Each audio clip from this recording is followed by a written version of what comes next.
छम छम पायलिया बोले, अच्छा छम छम पायलिया तेरी जब जब बोले, लव यू मुरलिया बोले।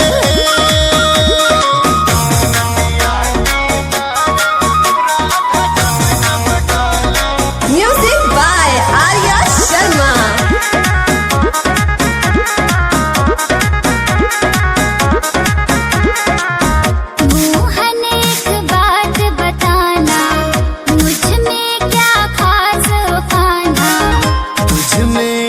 देखे ओ राधा सारी कायनात ये कान्हा,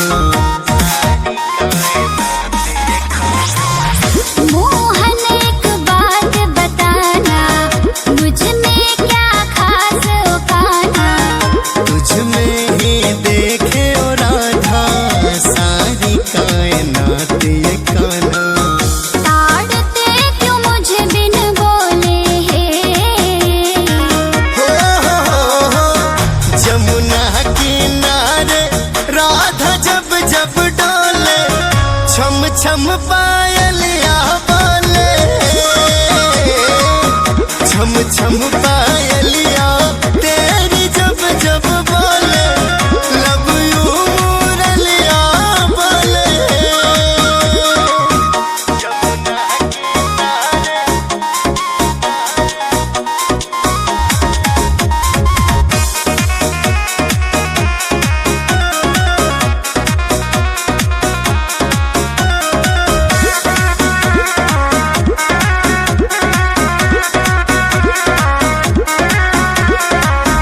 तेरी बातों पे ना भरोसा, छलिया तू है करता धोखा।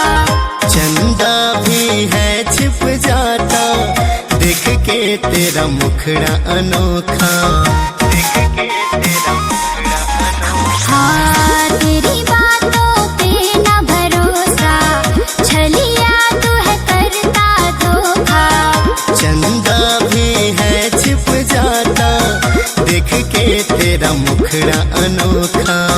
हो न जितना दिखते भोले हैं, हो नदिया किनारे राधा जब जब डोले, छम छम पायलिया बोले, छम छम पायलिया तेरी जब जब बोले, लव यू सावरिया बोले।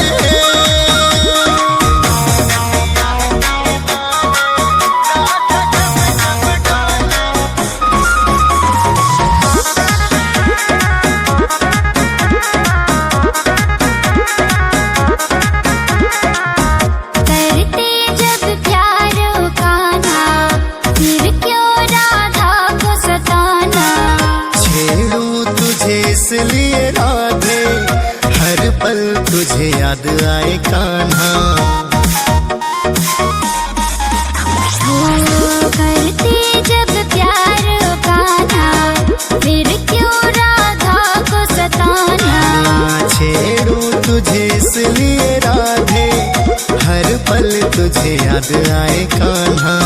सत्या रजनीश मस्ती में डोले हैं, हो जमुना किनारे राधा जब जब डोले, छम छम पायलिया